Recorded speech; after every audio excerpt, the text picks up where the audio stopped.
Vamos a declarar que Él nos rescató de nuestro pecado, que Él nos ha dado vida, que Él nos ha hecho coherederos con Cristo. ¿Lo creemos así, iglesia? Amén. De mi pecado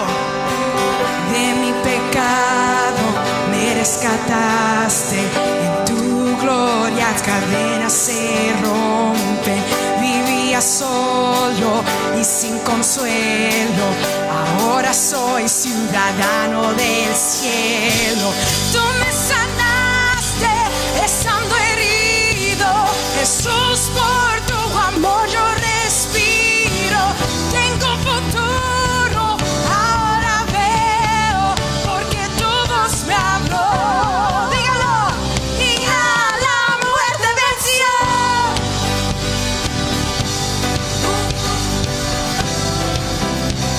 Tu sangre me rescató. Glorioso día. Tu sangre me rescató. Glorioso día. Tu sangre me rescató.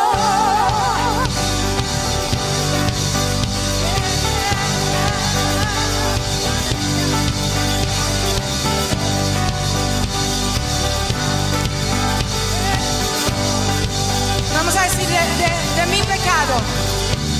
De mi pecado me rescataste. En tu gloria cadenas se rompen. Vivía solo y sin consuelo, ahora soy, dígalo, ciudadano del cielo. Tú me sanaste estando herido, Jesús, por tu amor yo respiro. Tengo futuro, ahora veo, porque tu voz me habló. Dígalo. Y a la muerte venció. Glorioso día, tu sangre me rescató. Tu voz me habló y a la muerte venció. Glorioso día, tu sangre me rescató.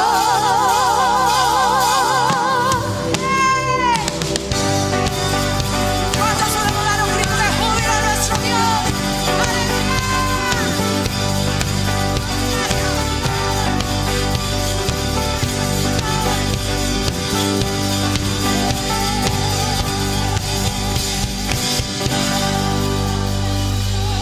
Dele gloria a su nombre, dele ese aplauso fuerte para la gloria y honra de nuestro Dios. Aleluya. Aleluya. Santo, santo es su nombre, Jesús. Te adoramos, Señor. Te glorificamos, mi Dios. Santo es su nombre, Dios. Santo, santo, santo. Gracias, Señor. Santo es el nombre de Dios. ¿Por qué no le damos un fuerte aplauso a Él? Él es el Dios que adoramos. Él es el Dios que glorificamos.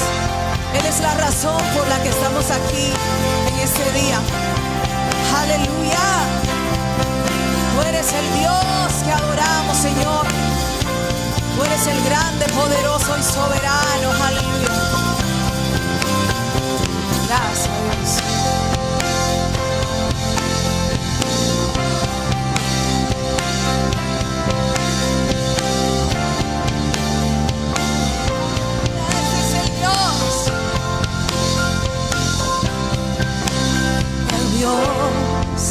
Que hizo los cielos y la tierra con el poder de su palabra y reina con autoridad.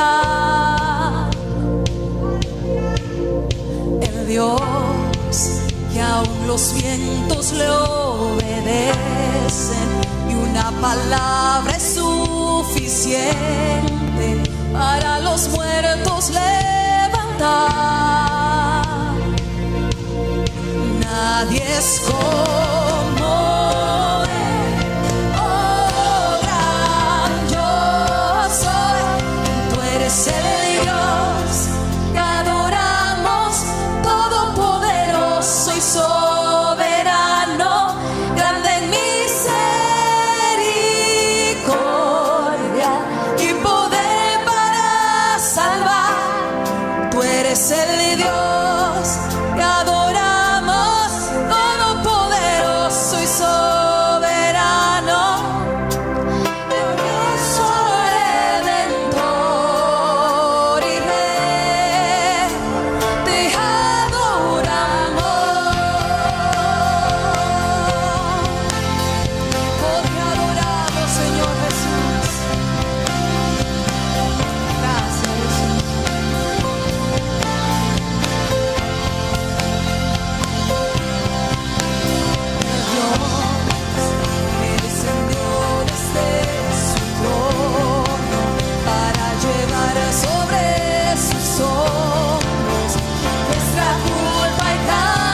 El Salmo 24 dice: alzado puertas vuestras cabezas y alzaos vosotras puertas eternas, y entrará el Rey de gloria. ¿Quién es el Rey de gloria? Jehová el fuerte y valiente, Jehová el poderoso en batalla. Alzado puertas vuestras cabezas y alzaos vosotras puertas eternas, y entrará el Rey de gloria. ¿Quién es ese Rey de gloria? Jehová de los ejércitos. Él es el Rey de gloria. Él es el Rey de gloria. Él es el Rey de gloria. Oh, Señor.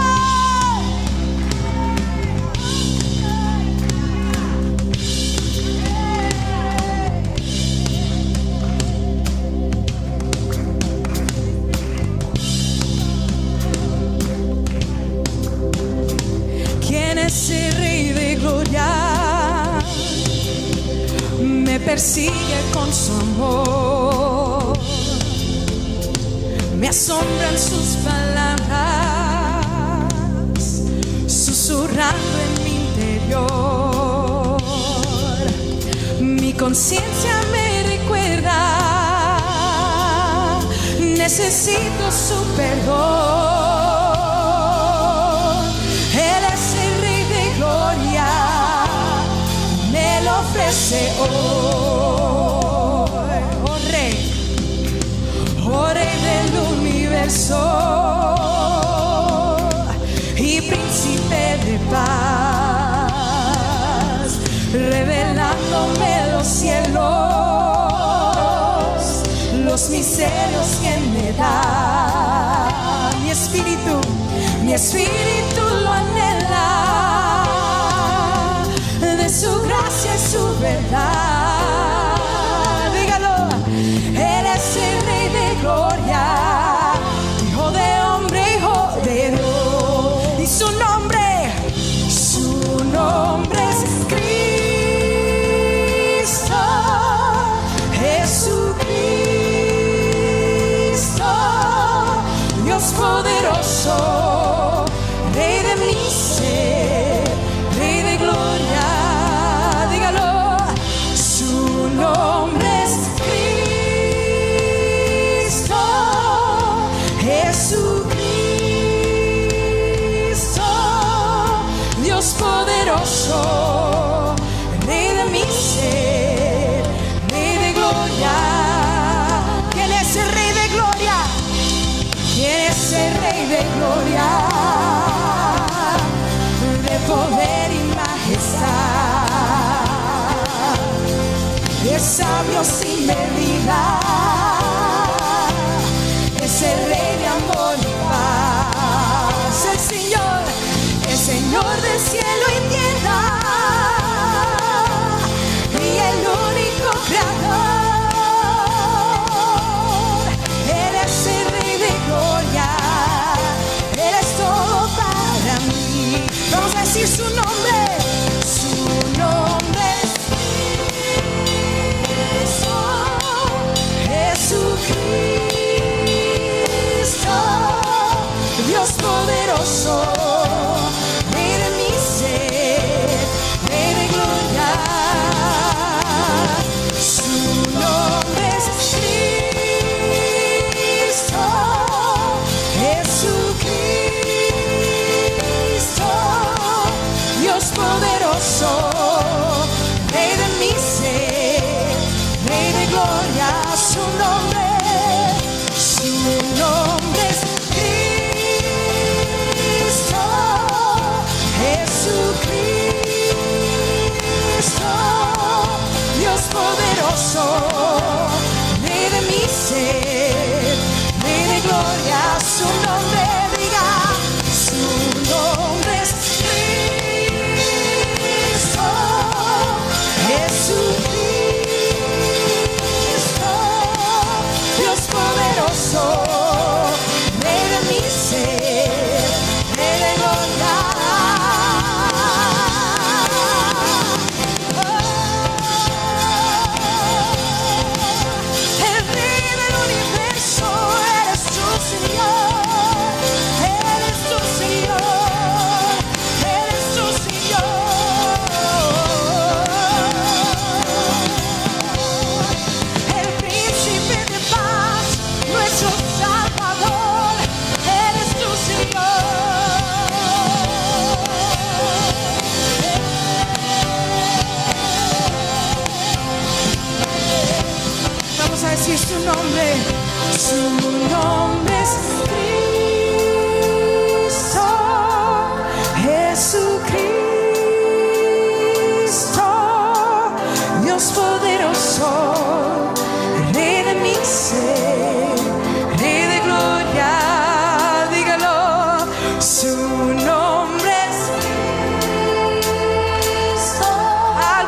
tierra. Él es nuestro Dios, Jesús. Dele gloria, dele gloria, dele gloria al Rey de gloria, al Rey de gloria, al Rey de gloria. Oh, tú estás aquí, Señor. Tú estás aquí, Señor. You are here. You are moving in our midst, God. You are moving in this place. Great are you and great is your name. Mis amados, un placer volvernos a encontrar por estos medios para hablar de la palabra del Señor y ser bendecidos, reprendidos, alentados con ella. Hemos estado hablando sobre la mente de Cristo en nosotros. Hace un par de semanas empezamos con el tema.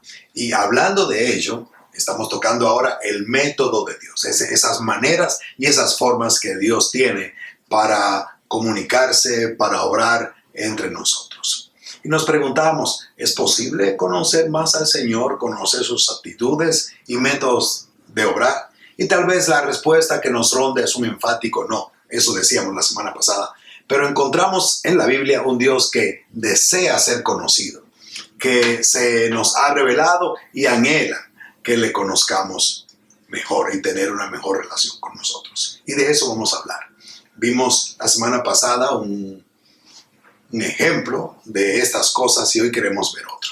Permítame orar brevemente. Señor, gracias por darnos esta oportunidad. Pedimos que tú nos hables, que seas con nosotros. En el nombre de Jesús. Amén. Amén.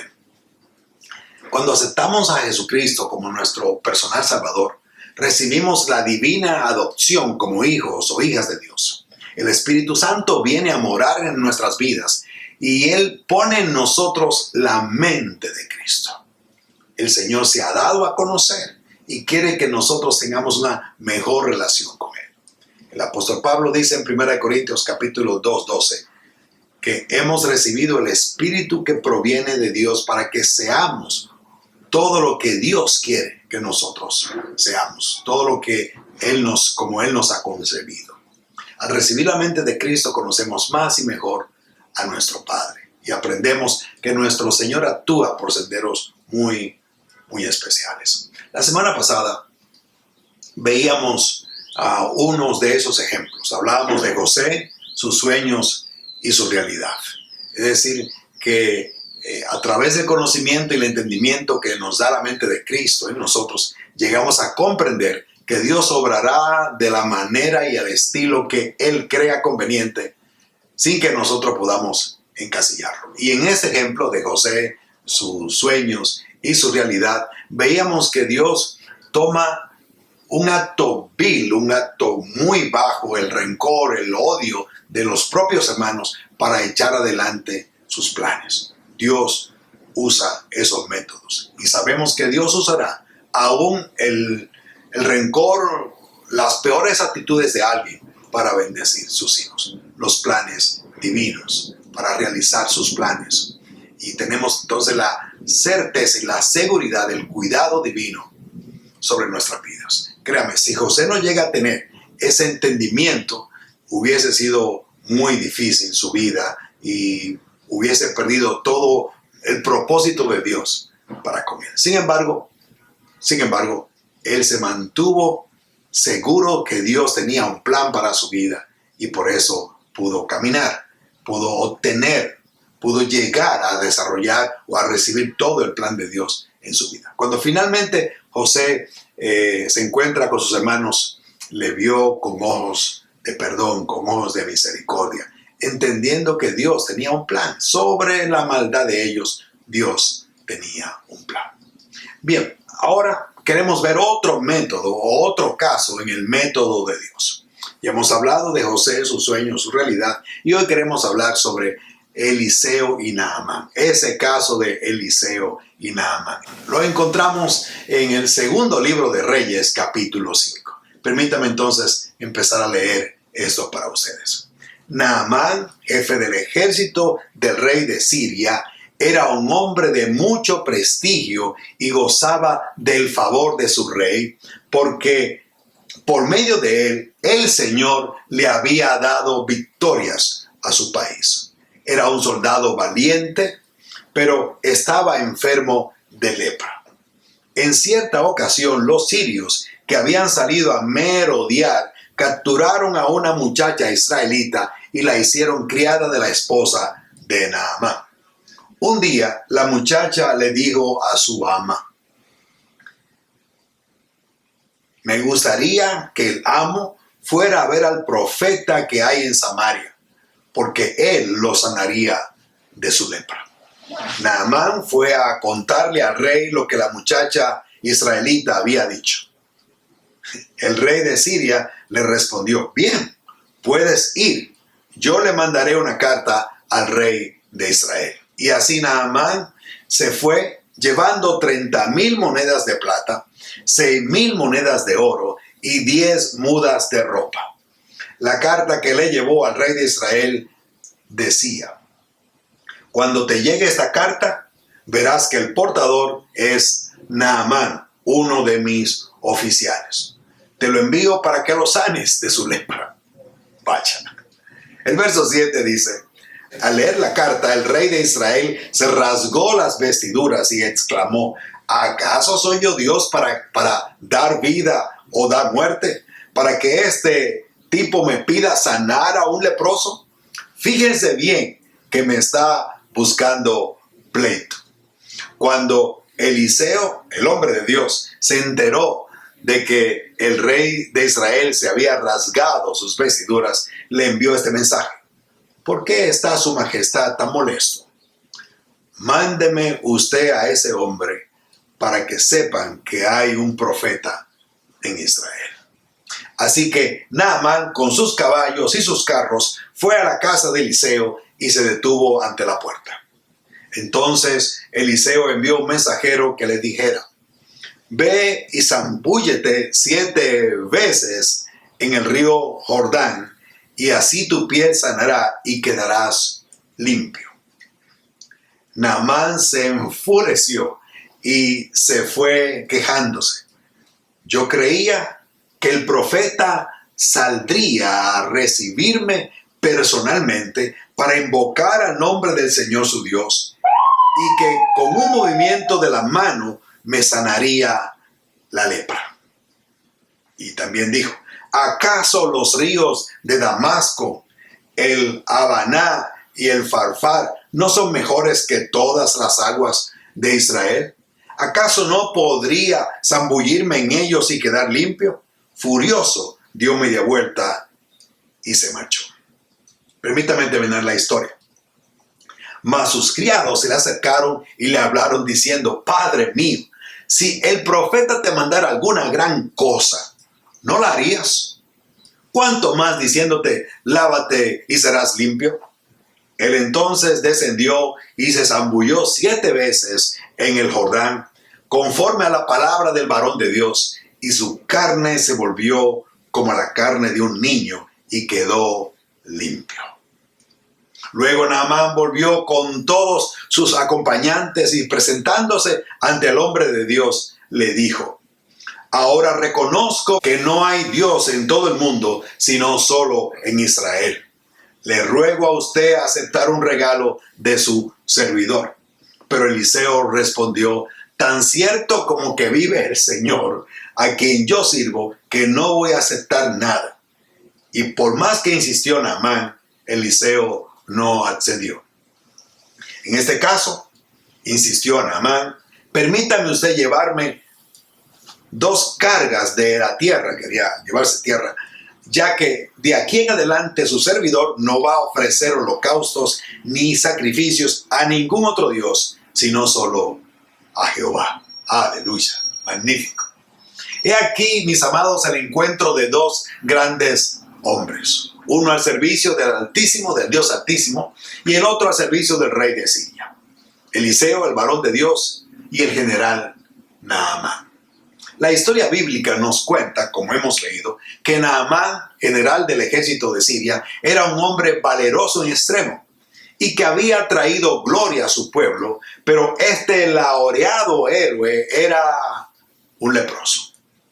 Al enterarse Naamán de que en Israel podía conseguir sanidad, hizo el viaje y después de algunos inconvenientes se encontraba delante de la casa que habitaba el profeta Eliseo.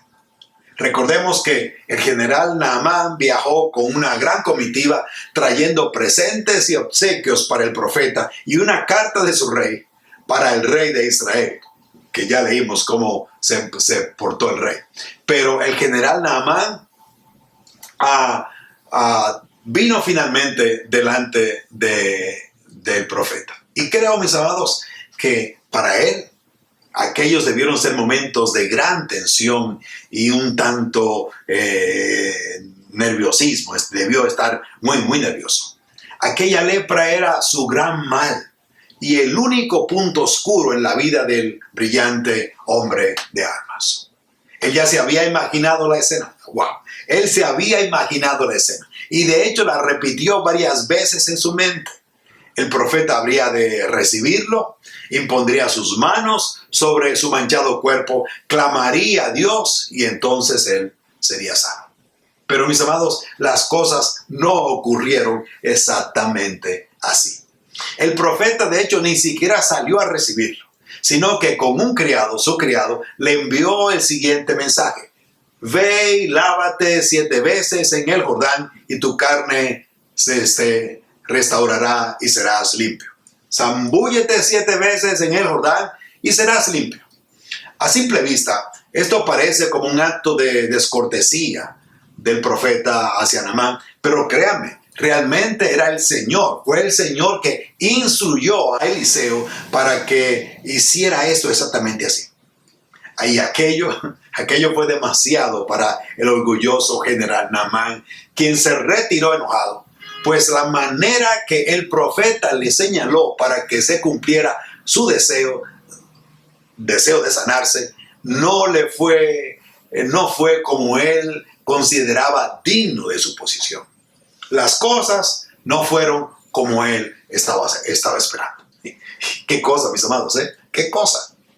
Fíjese, no se le estaba negando la salud, pero el general deseaba que Dios se sometiera a sus caprichos, que le respondiera a su oración de la manera que él deseaba que pasara. Que Dios actuara según el esquema que él tenía en su mente, y de lo contrario, prefería no sanar. Es importante señalar aquí que al general Naamán realmente no le faltaba fe. No vemos en él una falta de fe, sino que ya había dispuesto en su mente la manera en que el profeta debía de comportarse, tal vez otra vez por su alta investidura. Fue solo por la rápida intervención de sus criados, los cuales le hicieron que el general entrara en razón, diciéndole: pero si te hubiesen pedido una gran cosa, no lo hubieses hecho. Entonces, ¿cuál es el problema? Lo que te están pidiendo es que te metas 7 veces al río. Finalmente, el general Naamán fue al río, lo hizo lo que le habían pedido y quedó completamente limpio. Porque, digámoslo de paso, hay poder en nuestro Dios, el único Dios verdadero, que sana, que restaura, que liberta, que cambia, que transforma. Él lo hace. Debemos fijarnos que este hombre casi pierde 2 grandes bendiciones que cambiaron para siempre su vida. Fijémonos en eso. Él casi pierde 2 grandes bendiciones que otra vez cambiaron para siempre su vida. Primero, él fue sanado de su lepra, enfermedad incurable para su tiempo. Y en segundo lugar, y aún más importante, Naamán llegó a conocer al único Dios verdadero. Otra vez, su vida jamás sería igual después de estos 2 acontecimientos. Y créame, casi los pierde, porque la manera que Dios decidió actuar con él no era la manera que él se había figurado. Esto me lleva a pensar en cuántas personas y cuántas veces han perdido bendiciones de Dios porque las bendiciones, no llegan en el empaque que ellos estaban esperando. Porque esas bendiciones llegaron en un empaque diferente al que ellos esperaban o al que nosotros esperábamos. ¿Cuántas personas no han podido ser salvadas y perdonadas de sus pecados y de la condenación eterna, solo porque se figuraron que Dios tenía que venir y hablarles de un modo diferente. Tal vez esperaban que un ángel del cielo viniera en sueño o personalmente y les dijera que tenían que venir a Cristo para ser salvos. Pero como lo escucharon de una predicación como esta, pues establecieron en su mente que si Dios no era que venía personalmente, ellos no iban a dar el paso. Dios, sin embargo, les estaba hablando. Sí, Dios les estaba hablando, pero les estaba hablando de una manera diferente. Me pregunto, ¿será acaso ese es su caso? ¿Ha estado esperando que Dios mismo en persona venga y le predique? Créame, Dios ha establecido que un pecador perdonado le indique a otro pecador perdonado cómo puede ser perdonado. Créame, no espere a que Dios se someta a sus criterios. No, sométase usted al de Él y sea bendecido y sea bendecida, porque Dios quiere hacerlo. Quiere venir y transformarnos y perdonarnos y darnos el mejor regalo de todos, la vida eterna. Como podemos ver, los métodos o las maneras en que el Señor actúa pueden ser muy distintos a los que hemos pensado. En ocasiones intentamos darles ideas de cómo Dios puede hacer las cosas que nosotros esperamos que Él haga, pero Él siempre nos sorprende porque es una fuente inagotable de posibilidades. En muchas ocasiones, nosotros también hemos tratado, conscientes o inconscientemente, de encasillar a Dios conforme a nuestros mezquinos deseos o nuestras mezquinas formas. La mente de Cristo en nosotros nos llevará a entender, sí, a entender cabalmente, completamente, que Él, nuestro Dios, se manifiesta y actúa en formas que desafían nuestros sentidos y sobrepasan nuestra lógica y nuestra comprensión. Deje que el Señor obre en su vida tal y como Él tenga a bien hacerlo. Solo necesitamos creer que Dios actuará.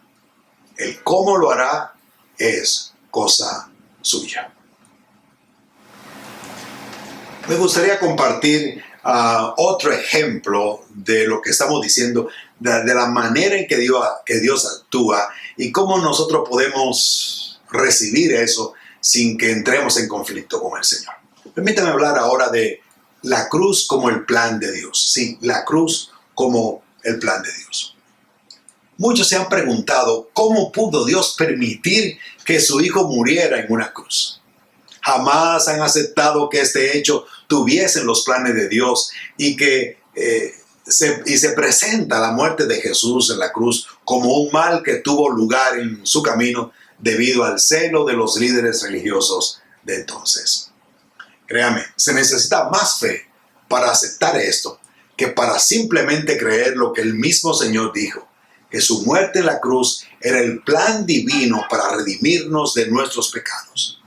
Jesús enseñó, y como Moisés levantó la serpiente en el desierto, así es necesario que el Hijo del Hombre sea levantado para que todo aquel que en él cree no se pierda, mas tenga vida eterna. Los propios discípulos, a pesar de que Jesús les advirtió que iba a sufrir, que tenía que pasar por ese valle, ellos se confundieron. Sí, ellos se confundieron. No pudieron comprender cómo le había sucedido eso a su maestro. Esa confusión era el producto de su humano razonamiento. Uno de esos discípulos, Cleofas, camino a Emaús, trataba de explicarle al mismo Cristo resucitado lo que había pasado en Jerusalén, porque el Señor ellos iban todos tristes y Jesús ya resucitado se vino delante junto a ellos y le preguntó, empezó la conversación. ¿Y qué es lo que pasa? ¿Por qué la tristeza? Ellos empezaron a hablarles. Y este discípulo le dijo, y leo para ustedes, y cómo le entregaron, hablando de Jesús, y cómo le entregaron los principales sacerdotes y nuestros gobernantes a sentencia de muerte y le crucificaron. Y luego dijo, pero nosotros esperamos que Él era el que había de redimir a Israel. ¡Wow! En ese estado de ánimo se encontraban los discípulos. Estos discípulos no podían ni siquiera recordar que el mismo Señor le había dicho que de todas esas cosas que le iban a pasar, que les iban a acontecer. Porque nuestro humano razonamiento nos despoja de la fe, impidiéndonos ver la luz que el Espíritu Santo desea darnos. Siendo hijos de la luz, caminamos a tientas y, como dijo el profeta, morimos de sed frente a la fuente. El pueblo de Israel, créame, todo el pueblo de Israel no comprendió y no vio esa crucifixión como el plan de Dios y lo juzgó mal.